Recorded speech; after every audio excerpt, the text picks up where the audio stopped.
is KC Sports Network, proudly presented by Emprise Bank. What's going on, my friends, and welcome back to another episode of No Other Pod. I'm Jimmy, along with my good buddy Daniel Kooser. Dan, what's going on, my friend? Listen, if you guys are listening to this today, Jimmy and I don't give a shit about soccer because we're at Monday Night Raw, baby. That's right. Kansas City. We will be seeing I was going to say, what does WWE stand for? Worldwide Wrestling Entertainment? World Wrestling Entertainment, yeah. World Wrestling Entertainment. We're there. And you know what? Should be a good show. I'm excited. I haven't been to a WWE show since the summer of 2003.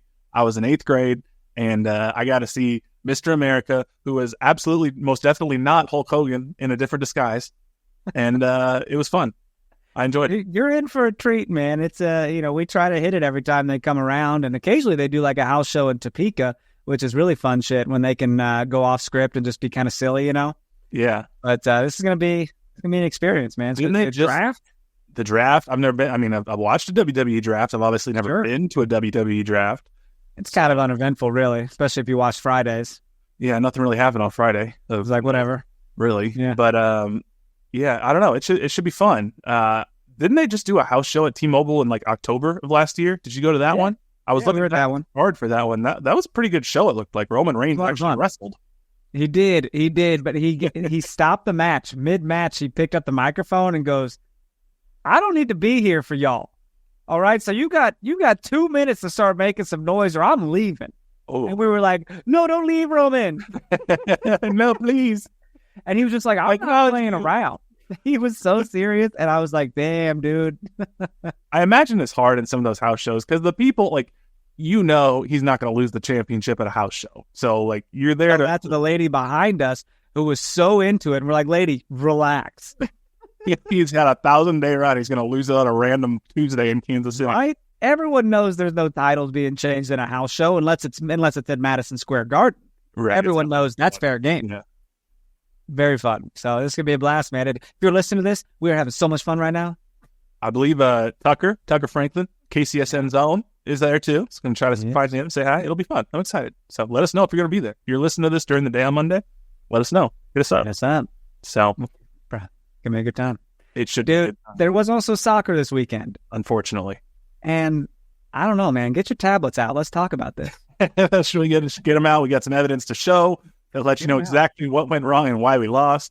Absolutely. Boy. I'm going to start carrying a tablet around just to, like, prove my point. Like, you're having a little discussion with your wife, and you're like, well, if you'll see here. It's especially good to do if you are objectively wrong.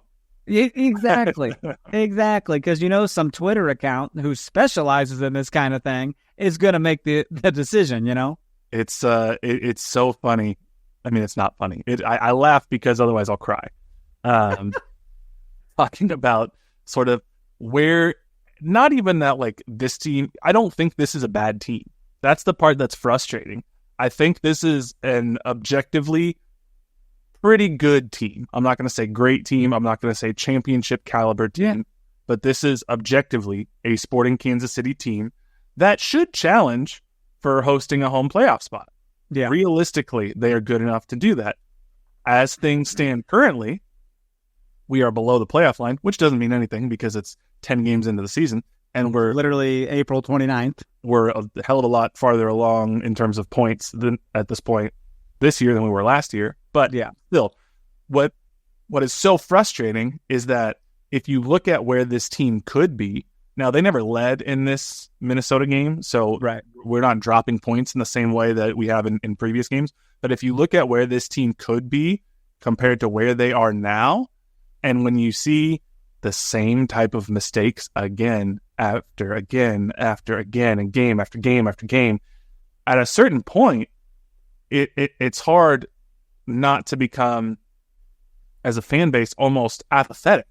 And I think that is the worst place a fan base can be if you're a sports team, is apathetic. And Sporting, they're teetering there, I think, for some people. It just, I'm not going to stop caring, right? I'm not going to abandon this team when it's almost May. Like, there's just so much soccer left. I mean, there's two whole ass competitions left in this season with the U.S. Open Cup and the Leagues Cup. So there's a whole lot of soccer ahead of us. It's just getting kind of, you hate to see the inconsistency, especially in a game like this. Mm-hmm. Jake Davis was missed a little bit. I think Caden Pierre didn't come in and really play that Jake Davis role like Jake would have, but no, it's to be expected. Caden Pierre hadn't stepped in there for a long time.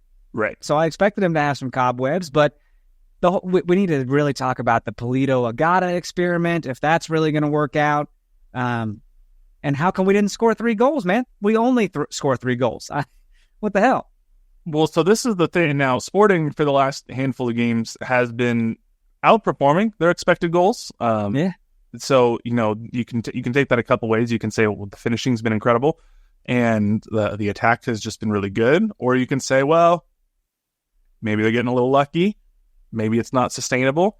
And you kind of wonder, you look at a game like Minnesota and you're like, oh, well, maybe it caught up to them a little bit. Because if you look at the statistics, this is kind of a classic Sporting Kansas City game from the last 5-6 years. Significantly one possession, 62% to 38. Shots about even, 8-8, 3 shots on target to 5 shots on target for Minnesota. But the expected goals, according to FOTMob, 2.23 for Minnesota to 0.9 for Sporting Kansas City. So almost perfectly exact a 2-1 game. Yeah. And that's what we got. Very good. So this is just, Sporting Kansas City is not generating the consistent chances that the advanced analytics should say lead to goals on a consistent basis at the rate that they probably need to. And as you said, I have, after a handful of weeks now, some questions about whether putting Polito at the 10 with Agata up at striker is as successful as maybe it looked like it might be in that first game that we tried it. It seems like maybe it's not quite working out the way that we had hoped. So, well, and once you do something for so long, people get a look at it and they're like, okay, we know how to shut this down. I don't know, because we are so good with Agata on the field as well. Like, he adds something to it. Mm-hmm. I don't want to remove him from the field, and I don't want to remove Allen from the field. It's sure. They need to figure out how to make this happen, because I do like having them both out there. I really do. They're 2 very different players, and maybe if it's changing from a 4-3-3 to a 4-4-2 or a 4-4-1-1 or something, there are possibilities there, because I agree they're 2 very different strikers. They bring different things, and Polito has now scored in each of the last couple of games. Some people might say, well, if he scored in each of the last couple of games and they've been doing this, then why are you saying it's not working? Yes, last week against St. Louis, the goal he scored, it was a beautiful team goal. Again, this week, he was a late runner into the box, which he can do a little bit better from that number 10 position. It got deflected. He got a little lucky. But I think it leaves you open to a lot of pressure defensively, the way Allen plays.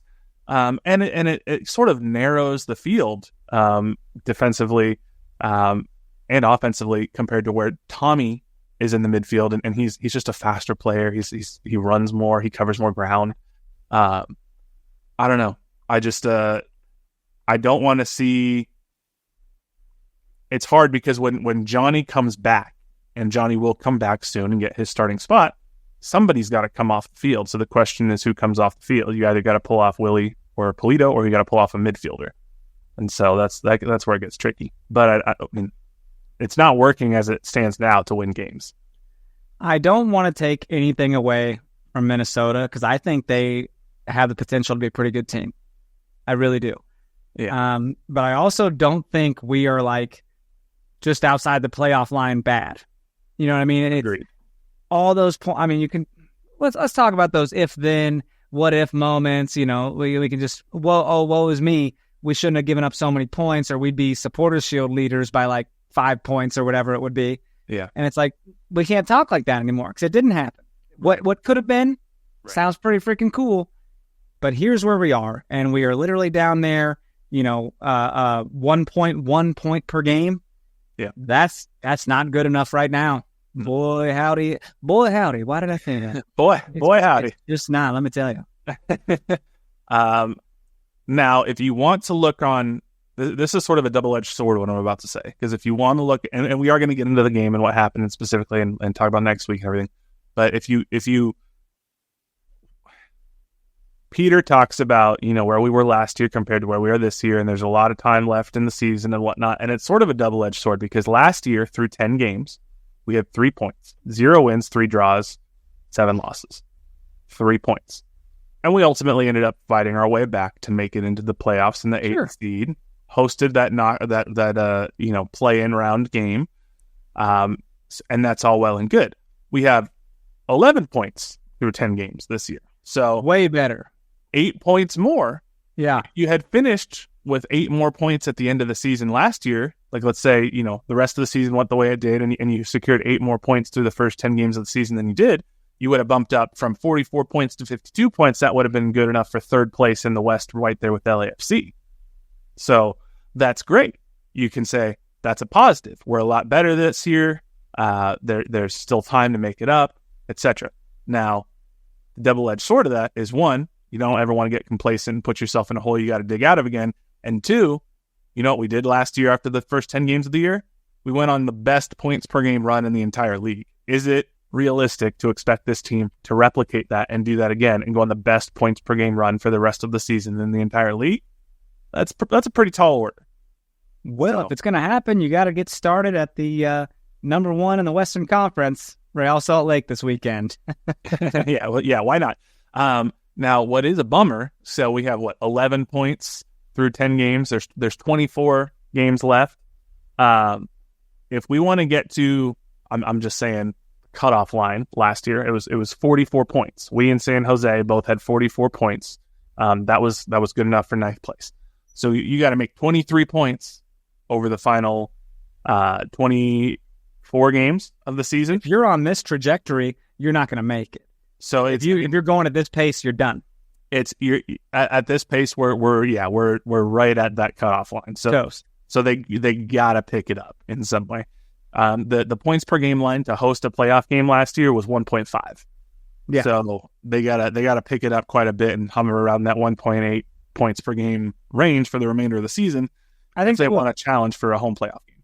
Yeah, I really think they will. That's kind of like a bold expert prediction there, because I just this ain't it, man. What we saw last night, I was yawning, dude. I was getting sleepy. It was just like we weren't creating all that much. It was just kind of like a snooze fest. Where's that team that's been blasting 3 goals every game, It was a little bit frustrating because it seems like it is a little bit of a theme this year where in the first half of some of these games, the other team seems to have a number on us. And it takes about a half to get into it.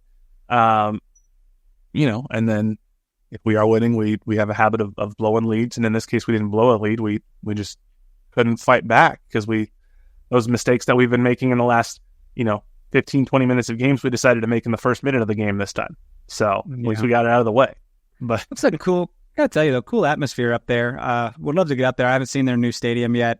New as in the last couple of years or whatever, but looks like it's a fun time. It does look like it's a fun time. Last time I was in Minnesota was 2017, 2018, and they were still playing at the University of Minnesota. Yeah. So and that was cool because they literally had the half-acre, or what brewery did they have? They had a brewery right there. Was it Surly?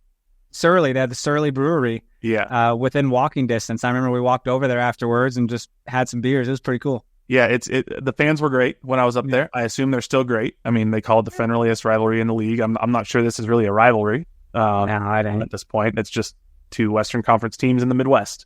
So, but yeah, I would love to get up there and see Allianz. I think it's a great stadium, and congrats to the Loons. And people have been ragging on Wonderwall, which is their song they sing at the end of the game, and I do agree with the people who are like, it'd be great if they sing a Prince song because he's from Minnesota. That'd be kind of fun. But I also do think it's kind of a cool thing to have your own tradition after a win. We have that at Children's Mercy Park where the players come over and we all sing "Oh When the Wiz Come Marching In" together. And when they're showing thousands of people singing Wonderwall together, it is kind of cool. It's like an alma mater at a KU game or something. You know what I mean? It's just it's part of it. For sure. Let's go ahead and take our break here, and when we come back, we'll talk about all that went wrong in the game. We'll be right back. We appreciate you supporting KC Sports Network by listening to our podcast. You have helped us become the highest-ranked Chiefs podcast network in 2022 and 2023. And don't forget about our daily Substack newsletter, the best written analysis you can find on the Chiefs straight to your inbox every day. kcsn.substack.com. Man, so who are you most excited to see today? That's a good. So I'm not gonna lie, I was looking forward to seeing Cody Rhodes. Yeah, and I know you're not a big Cody guy. You think it's not happening? I don't think it's gonna happen. Even though he tweeted, he said he put out his April schedule and it was on there. I think he lied to us. I think he's a liar, dude. He might not, just because he's not on the show doesn't mean he's not gonna like wrestle a match beforehand just to like have an appearance. They do that shit. So I saw John Cena wrestle at a Monday Night Raw dark match. He wasn't on the show. So if he does appear, I think it's going to be a dark match appearance, which I guess CM Punk did on Friday for SmackDown because everybody was mad watching on TV. They're like, they said CM Punk's going to be there and he's not going to be there. And he came out and he cut a promo after the show ended. So Cody might do that. WWE hasn't promoted themselves that Cody's going to be at Raw. They've said Logan Paul's going to be there and he's a SmackDown superstar. Just wait, dude. My buddy that's coming with us hates Logan Paul. Like, would probably like him to die. And I'm like, ease up, buddy. The man just hates him so bad. I am excited to see Jey Uso. I'm all about main event Jey Uso. The guy, I'm a big geek. Absolutely. He's got a fire entrance song that I'm all excited for. I'm excited to see Pat McAfee up on there. Do it. Yeah. So that'll be fun. And you know, I started getting into wrestling really around pandemic time because I had nothing else to do again. And Drew McIntyre was champion for much of that time. So I'm excited to see Drew McIntyre, hopefully. Sure. Yeah. It'll be fun. I was a big Seth Rollins guy forever, but I know he's injured right now, so I don't really know. I'm just excited to go. Should be fun. My first one since 2003, so it'll be a good time. I'm excited. You're a whole different person now, man. No expectations. I mean, I got time. So I'll be watching the shows every week, and I'm texting you, you know, seeing all the tweets and everything. So I know we send each other like wrestling news now. Instead of like soccer news. You're like, that's not a trustworthy source. Don't worry about it. I do. None of it is. It's wrestling. What'd you say? You said one time, you're like, oh man, did I get clickbaited? Or you're like, did I get duped? I was like, there's some of that shit out there that people do not matter. It's like, do not listen to that stupid blog. It's pretty fun. Let's get into this game a little. You know what else is fun? Getting scored on in 60 seconds. Real fun. Real fun. Lineup-wise, not a whole lot to talk about other than Caden Pierre made his first appearance for Sporting Kansas City's first start in a long time. More than capable. Fast man, fast legs. He is. He's been battling through some injuries. He's been making some SKC2 appearances. The reason he was starting this game is because Jake Davis got a suspension for yellow card accumulation, so he was not available, and we don't really have another right back. We got Leibold on the left side. We got Zoran Basong on the left side. As we saw later in the game, Kyrie Shelton is capable of playing some right back, but he was also coming back from an injury. It would have been quite a tall order to ask him to come and start at the right back position. So when you saw Pierre, were you excited? Were you nervous? What were you thinking? Yeah. No, I mean, it's you knew. We already knew ahead of time that was going to be the guy, right? There was no surprise there. Yeah. But it's like, here's what's funny to me. Like, if you're a player and you have a game, you know, you probably, you know, they always say, we're taking one game at a time. It's like, shut the hell up. You have your eyes on other games. I know you do. Jake Davis gave us all those stock answers about taking it one day at a time. They do. But their media training must be good. Very good. But come on, like if it's in a game, he knows next week, like they're traveling. It's like, next week I'm traveling to Minnesota, right? It just is what it is. One little bit of yellow card in a game, and all of a sudden his travel plans are nixed. And as someone who's very, I'm a little autistic, I'm a little ADHD, a little OCD, that would F with me so hard. I'd be like, so I'm just not going to Minnesota next weekend? What am I going to do? Yeah. It's weird, right? Yeah. No, I get it. I mean, part of me, if I were in that situation, I'd be like, well, I got nothing to lose now, except that's not quite true because you don't want to get a second yellow card and then get a red card and then it gets worse and all that. Exactly. But, you know, it's it is a little frustrating probably to have a specific plan in place and then to have it taken away from you. Although, honestly, if you're a fullback, if you're a defender, really, if you're any position probably in the midfield or the back line, more than likely at some point throughout the season, you're going to get a yellow card accumulation suspension because it triggers after 5 yellow cards? Yeah. So it's going to happen at some point. I'm a bit of a wild card in the sense that if I know that my yellow just picked me up a suspension, I'm probably going to go get a red card in the 94th minute. Just in the 94th. Like, I'm going to slap someone in the face. I'm just going to walk up and just hit him. Just boom. Oh, did I do that? I hit the face? Oh, I guess I got to miss the next game. Damn. Yeah, it was a little bit of a bummer, but you're right. We knew it. I mean, I guess the only question was, would they do something weird with, a back three and wing backs, or would they put Zoran Basson and Leibel in there? I mean, but more than likely we expected Caden Pierre. So typical trade-off there. It was good to see him in there. Peter fell down a couple times. He fell down, went boom. Well, a lot of people fell down. Field seemed slippery. True. Johnny slipped at a weird moment, too. It was very weird. Yeah. Peter thought Caden played fine. I thought he left some things to be desired, and I don't say that to like be too hard on him. It's his first game back, and Minnesota's a decent team. They got Pookie and Fragapane on that side. I might be saying his name wrong. Don't come at me if I am. It sounds like a cute pet name you've given him, though. It sounds like an item in a bakery. But it reminds me of marzipan, except it's Fragapane. I don't know. But it was a big ask for him, but he just seemed like he wasn't quite ready. He wasn't in the right position at times, and he let people go a little bit too easily. So, I mean, it is what it is. But, I mean, we got put in a hole immediately because they got a corner kick right off the bat, and anytime a team against Sporting Kansas City gets a corner kick, it gets a little scary. They send the corner kick in. It gets flicked on from the far side. And then I'm not sure who it is. Oh, it's Boxall. Nemanja Radija is supposed to be guarding Michael Boxall. And I'm not really sure what happens with Radija. He just kind of lets Boxall get by him. And then he just stands behind him the entire time, doesn't ever win back position. And Boxall has a free tap in 2 feet in front of the goal. And at that point, there's nothing Radija can do. But he just simply got boxed out by Boxall, no pun intended.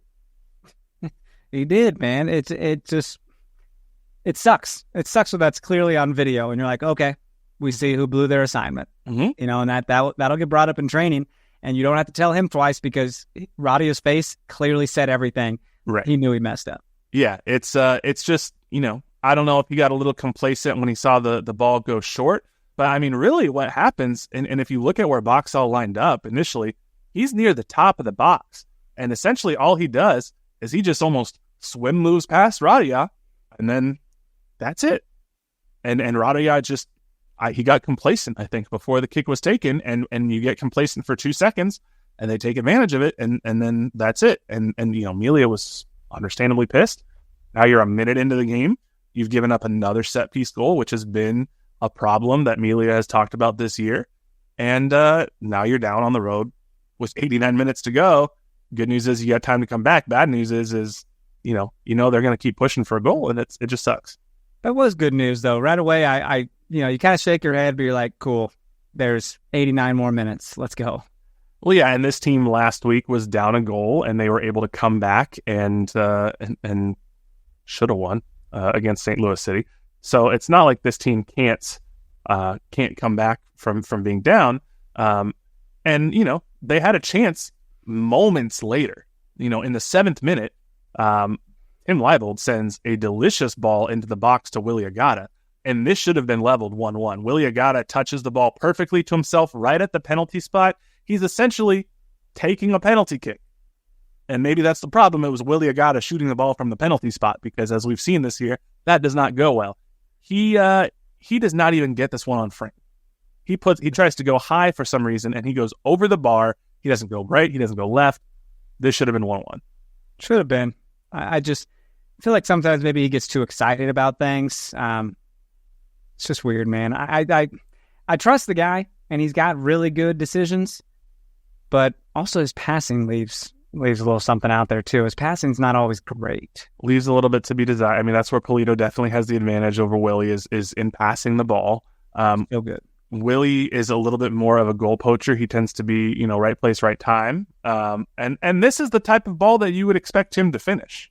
Yeah. I mean, he's one-on-one with Dane St. Clair. I mean, you got to finish it. But yeah, it is what too bad, man. It's too bad. This game was there and we had moments. It was just, I don't know. I'm kind of getting mad now. Well, throughout the entire first half, it seemed like Minnesota was the team that was really the aggressor. In the 25th minute, Caden Pierre gets left out of sorts, and he just has a guy run right by him. And then this is the play that Peter Vermes ultimately got mad about. That was the goal. A ball is played across the face of goal, and then Minnesota's there to tap it in. Everybody looks on Sporting Kansas City to the AR, and they're all holding up their arm, calling for the offside flag. They did have VAR take a look at this.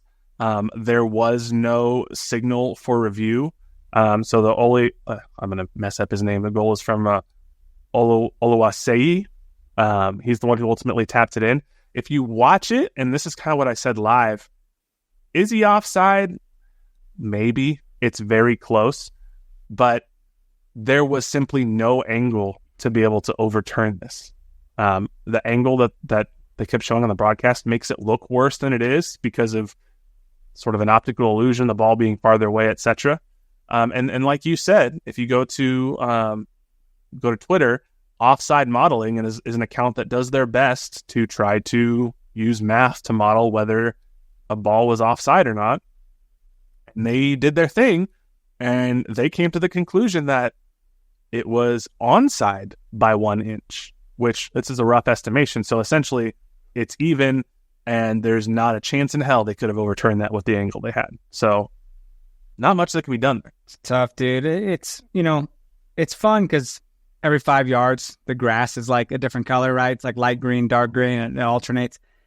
And it's like those are almost like yard lines in football or whatever. I was like, they need to put like hash marks on there or something so you can really see how far offside someone is. But it looked like it to me at first, but this offside modeling said no. But Peter Vermes had evidence, bro. He had it pulled up for you media people, and he cooked you on the presser with that. He did. He pulled up the iPad and he held it up to the screen so you could see it. I don't have anything here, but he held it up front and center. But this is where, I mean, it was right after the game. He was a little emotional. Maybe he misspoke, trying to give him the benefit of the doubt. Was that the first question when he pulled it out? It was right away, wasn't it? It was right away because Daniel Sperry asked, how did he feel the team responded after falling down 2-0 in the first half?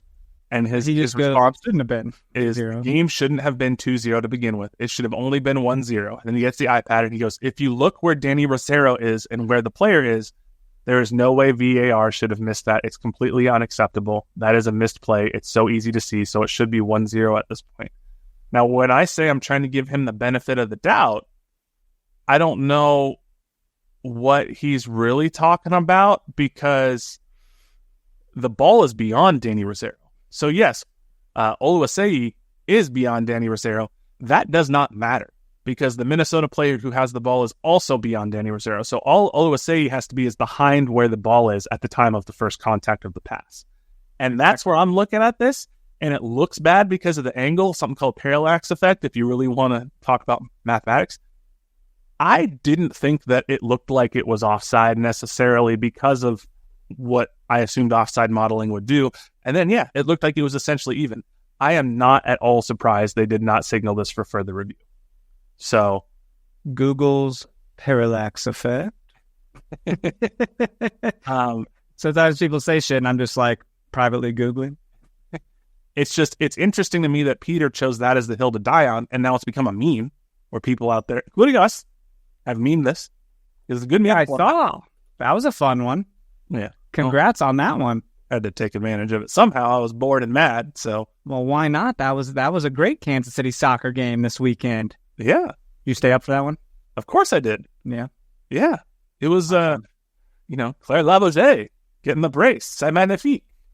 What a time. Yeah, it was, the Current are a fun team, man. And yeah. If you want to watch a team that scores goals and wins, watch the Kansas City Current. Just hell yeah. Talk about it here every week on Currently with you and Chris. So absolutely. It's a good time.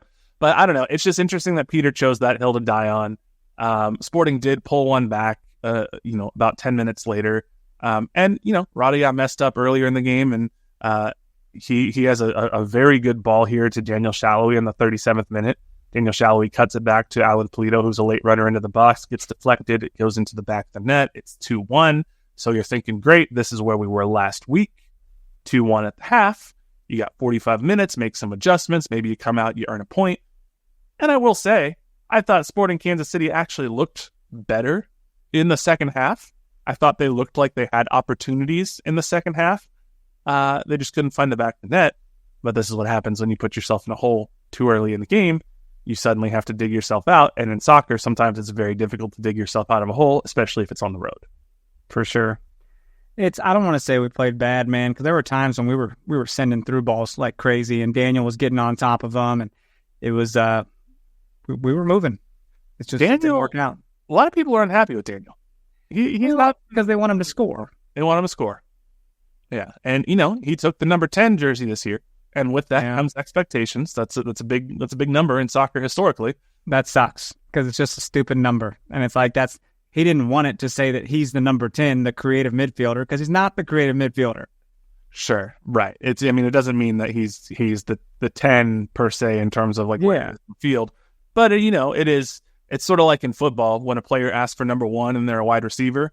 Like historically, if you're wearing number 1 and you're a wide receiver, you're usually pretty good where you should be. Like it's kind of like a showy number. I feel like if you're wearing the number 10 in soccer, there's an expectation that comes with that jersey that you're going to be a key contributor in the attack. I hate this. So what's it mean that I wore number 70 in football, that I'm just a big beefcake that blocks? I was 77. I was right there with you. I was 77. I had a neck roll. You had a neck roll? I had a neck roll and a full cage. You had okay. Wow. I didn't even wear gloves because I wanted to feel my enemy. Oh, see, no, I was full cage, neck roll, gloves, and elbow pads. You did elbow pads. Wow. Look, I wanted the bruises so I could show the ladies and say, "Hey, look at my forearm bruises." I mean, I wasn't good per se at football. No, but I looked like I was good at football. It's all about optics, man. I was a JV all-star. Okay, I didn't get a lot of varsity time, but JV, look out. I was crushing people. You see me, and I was not a small dude. I mean, I'm not a small dude now, but I was not a small dude in high school. You see me run out there pushing 377 neck roll, full cage, elbow pads, and like they were like that. That's the dude. And then as a player, and then I stayed on the bench the whole time. But but I looked it. So hey, that works. So, I don't know, man. I mean, Rosero had a chance in the 78th minute on a set piece, but he just headed it right at Dane St. Clair, and now right at him. Man, that sucked. Yeah, it was a good header. Rosero is a fantastic set piece weapon. Yep, he really is. He's real good. And like we said, Sporting KC had some chances throughout. Daniel had a chance in the 79th minute that he'd like back if he could. He just pulled it way to the right. So, where Peter is correct in his postgame comments is that Sporting Kansas City did create chances. They did have opportunities to go out there and score. It's just they couldn't put it away. Ultimately, the game ends 2-1, and that's that. Now, what is interesting is Peter Vermees was asked by Chad Smith of the KC Soccer Journal after the game. He goes, "You've often said through 10 matches, that's what it takes to find out what we have in the team. So it's been 10 matches. What's your answer?" And Peter says, "I think we've given up points where we were in very good position to get points," which is true. He goes, "Sometimes it's a bounce here or there, but I really like our ability to attack for the most part. I like the way we defend a lot of situations, so we're getting better there. I think we still have to work on closing out games, and I would say that some calls have been really poor over the 10 games that have gone against us. You can take the first game at home and start there and then go down the list. Sometimes that will take points away as well, but I think we've got a good group that's shown they can attack." He goes on from there, saying it's a good group and a dangerous group. But what's your reaction to him? It seems like he's kind of blaming the officiating for a lot of the reasons that Sporting are losing games. That's crap. I think we have to take accountability because some of the officiating was like, oh, they did a quick restart while we were complaining to the refs. Just don't complain to the refs. Just get back in the game and go. Yeah. Or we're getting trucked by Joao Klaus. And it's like, okay, get in the weight room. Like, get strong, and that won't happen. Get strong back. Right. So we're doing a lot of this to ourselves, man. Calls, whatever. Every other team's getting bad calls too. This isn't like everyone's out to get us. It's not true. Right. It's shit worldwide. Well, and he's said this a couple times now. He goes, I like the way we defend a lot of situations. We're getting better there.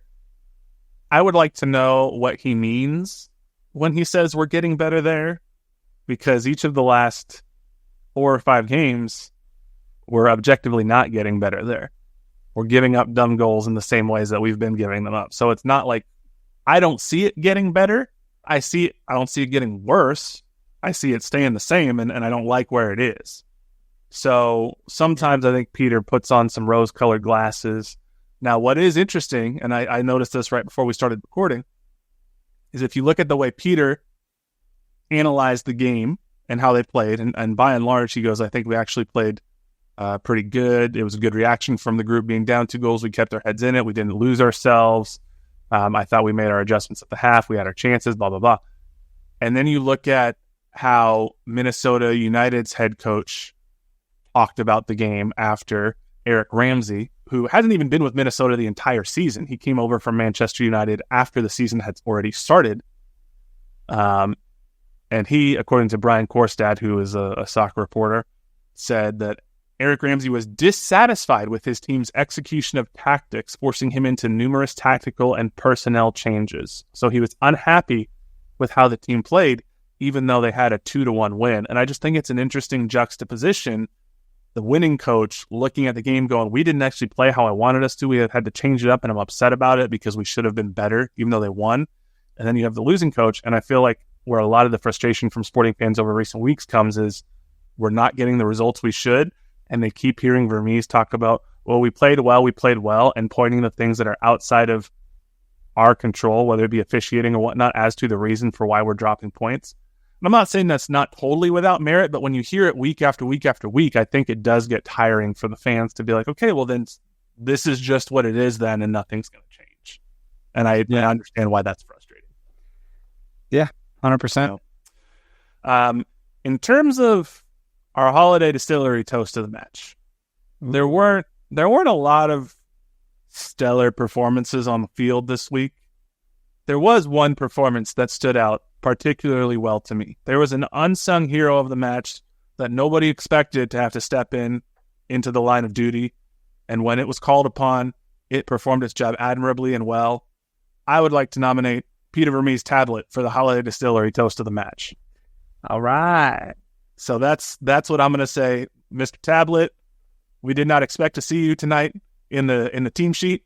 We did not expect to see you in the post-game presser, but we saw you. You did a good job.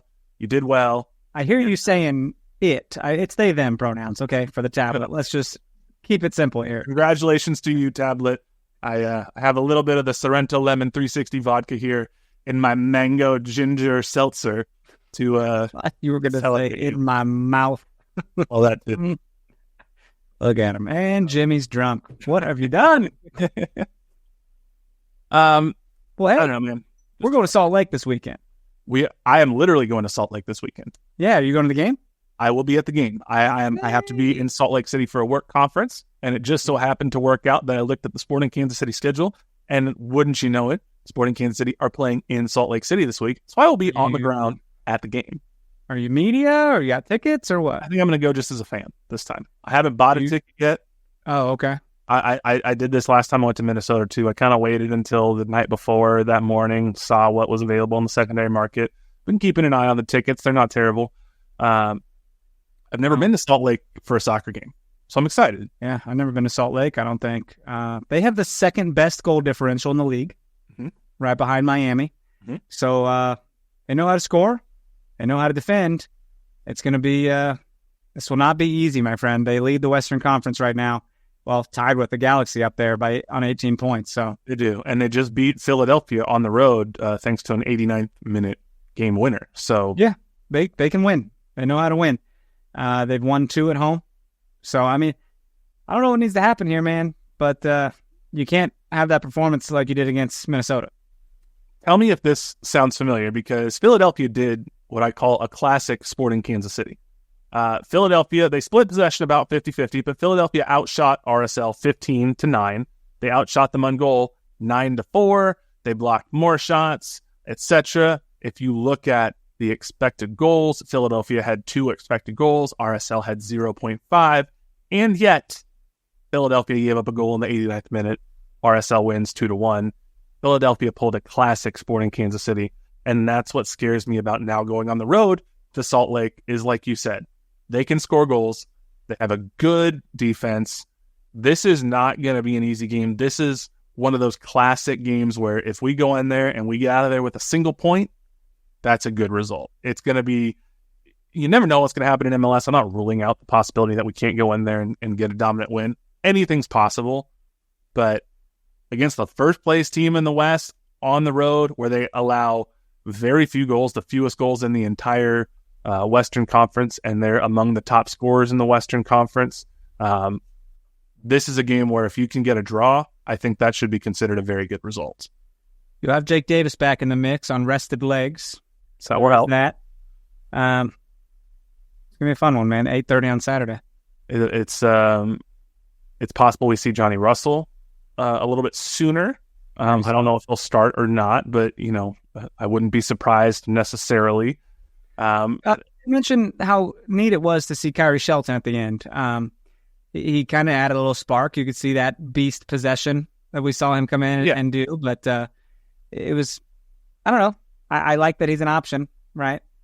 And I'm happy for Kyrie. People still are truly terrible to Kyrie online. Yeah, and I there have been some people even in my, because I kind of made a joke. I was like, Kyrie Shelton's coming in, and I'm sure people are going to be totally normal and chill about it. And some of the replies that I got were just like honestly abhorrent. And what was that? And I'm like just mean, like truly mean. And people are tagging him, and I don't really want to be associated with that. Really? He's a person, man. Like this is an actual real life person who is a genuinely good dude.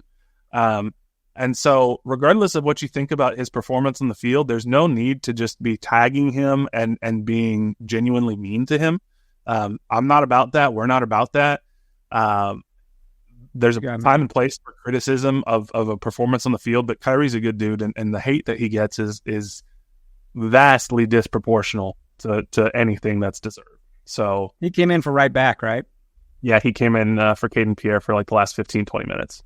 Gotcha. So it's just very frustrating to see the amount of hate that he gets. Is right back is not his natural position. It's not his fault, the way things have gone necessarily. Is he the best soccer player in the world? No, but if a team offered me a contract with the salary that he gets, then yeah, I'm going to sign it too. So if you're mad at somebody, you can be mad about the front and mad at the front office for the roster construction if you don't think that that's a good deal. But don't direct your hate toward a person, and certainly don't tag him and send personal insults. That's not cool. So see that I was looking up your stuff right now, and someone absolutely tagged him, which is crazy. And then looks like you got some porn on there. Elon's been wild. Listen, you guys, these porn bots are crazy. You can't do anything without some topless woman being like, link in bio. And you're like, whoa. I've had to change so many settings in my Twitter account because I'm just sitting there trying to mind my own business. And then all of a sudden in my mentions, there's something. And I'm like, I don't want that here because now I look like a creep when I just have random bots in my mentions. You told me you were at Sporting and like something popped up and you were in the press box and you were like, because people were like behind you and you're like, people think I'm just looking at. I don't know if anybody saw or not, but I was truly mortified. Like, because these like if you bots are getting worse. The bots are getting worse, and you never know. And like, I like to engage with people during the game, and like, man, it ruined my night because I was it's so bad. I'm almost desensitized to it, where I'm just like this. Oh, more boobs. It's just it's not even shocking. It's not. I mean, it's not great for people in like professional environments or press boxes or whatever when you're sitting there trying to engage with people, and then so I've changed all sorts of settings where now things are getting filtered out that probably shouldn't get filtered out. So if I miss a reply from you, it's not because I'm ignoring you. It's just because I've had to set things so strictly so this stuff doesn't pop up in a bad situation. Listen, this lady was just like, Kyrie Shelton, you say? Flash his chest. Oh my God. I'm a big fan. Boo. So anyway, be nice to Kyrie, or at least don't be a dick. Man, There's that. highlights of my life, by the way, is when I interviewed him one-on-one. He's such a good dude. I really A lot do of like fun. Kyrie. Outside of the game next week, I did want to highlight this. This happened a few days ago, probably 5 or 6 days ago at this point. Taylor Twellman had an interesting tweet regarding Sporting Kansas City because it was Mike Kuhn pointed out that Sporting KC's biggest quote-unquote signing this offseason was Memo Rodriguez. And then Taylor Twellman replied, and he said 2 words, summer, period, watch. Which, that made me wonder, does Taylor know something about... Would he know anything? I mean, he's connected. Well, okay, what? To us? To soccer in general. It would be weird to me for Taylor Twellman to go out of his way if he didn't actually know of something in the works to be like, hey, watch this in the summer. It felt like they will, like they inevitably will. Could be.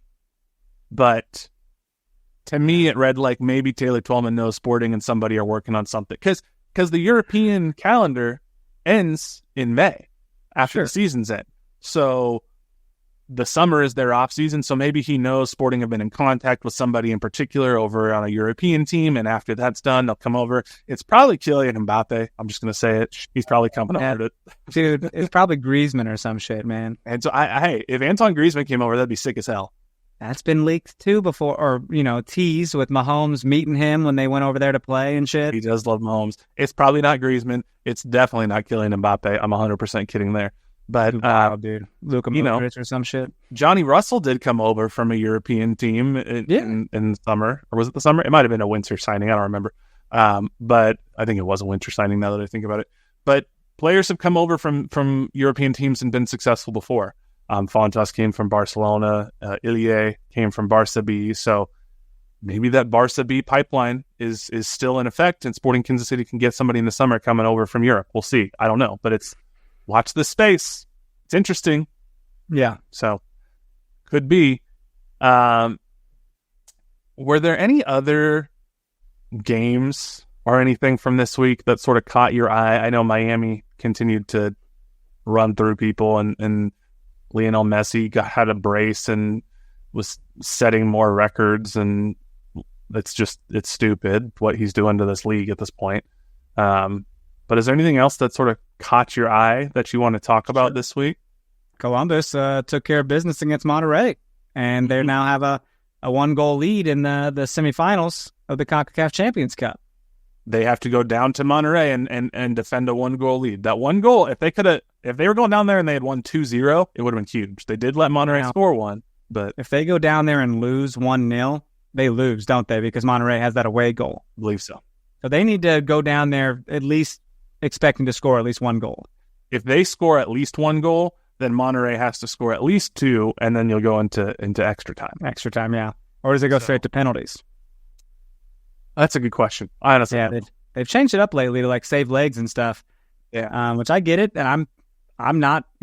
Everyone in extra time just plays defense, so it's like cool. Just go straight to penalties if you don't want to finish it up in 90. But Miami just trucked New England. I want to say New England did the thing that Sporting did, but they didn't. They always play at Gillette Stadium, but no one usually comes and watches them. So Messi comes to town, and people showed up. 63,000 people show up.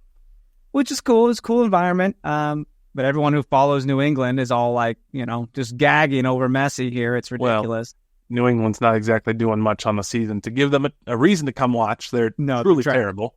But as good as the Galaxy have been, Austin beat them 2-0 at home. Mm-hmm. That's interesting. Austin beat them. Seattle continue to be trash. Yeah, San Jose is still semi-trash. So I'm very interested in Seattle's little downfall here. It's. Are you enjoying that? If they turn it around this summer like they usually do, but it feels different this time. This definitely feels different. I mean, they have this. This feels like this is a reset. And honestly, I don't know if Brian Schmetzer survives it. Yeah, true. You know who also puts on good games is when LAFC plays Portland. Or Seattle. It seems like those teams, they're kind of right up the coast from each other. LAFC beat them 3-2. Yes, a little five goal thriller there. That's fun stuff. Yep. Yeah. LAFC is good. So it's an interesting league, man. There's never a shortage of drama. And the biggest drama around the league probably happened, and it didn't even have to do with a game on the field. It was the mayor of Indianapolis. I don't know if you saw this, came out and just announced in a speech that the city of Indianapolis is pursuing an MLS expansion team, and that he flew to New York on Monday to meet with MLS Commissioner Don Garber. Now, what's interesting is there seems to be some controversy about this. It seems like not everybody on the Indianapolis City Council is totally on board with this. The city is currently developing a $1 billion mixed-use facility called 11 Park that will house its USL team, the Indy 11. So now there's questions in terms of, well, what does this mean for the Indy 11? There's Indy 11 fans who are saying we don't want to lose our club. This kind of reminds me of, in a way, sort of what happened with St. Louis, because St. Louis City SC is not a continuation of St. Louis FC. That team died when St. Louis City SC came to fruition. Yeah, obviously St. Louis has a ton of fans and they've been relatively successful, but there are fans that are still hurt at the death of St. Louis FC. So this is interesting, and I think it'll be something worth continuing to watch, because if they expand to Indianapolis, they're going to expand further, I would think, because they'll need to add at least one more team to keep teams even. So yeah, I would think so. I imagine Indianapolis would be an Eastern Conference team. San Diego is already coming in as a Western Conference team. So they probably need to add another Western Conference team. I don't know if you're looking at Vegas, if you're looking at Phoenix or Sacramento, what have you, but this league seems like it just keeps expanding. I know. I don't know what the cap is. I don't know if they're done or obviously not done, but we're just going to keep going, man, until we probably have 4 conferences or whatever. Yeah, I mean, at some point, yeah, you kind of got to get rid of the East and the West. You sort of need a West and a Central and an East. Or if you expand enough, maybe even, an MLS 1, MLS 2 with promotion relegation pseudo of sorts in between the two of them. But then you got to work out revenue sharing, and it becomes that much more difficult. So exactly. I don't know, man. But is there anything else that you want to talk about before we head off to Salt Lake for the week? No, let's wrap it up, man. We got to get back to watching wrestling.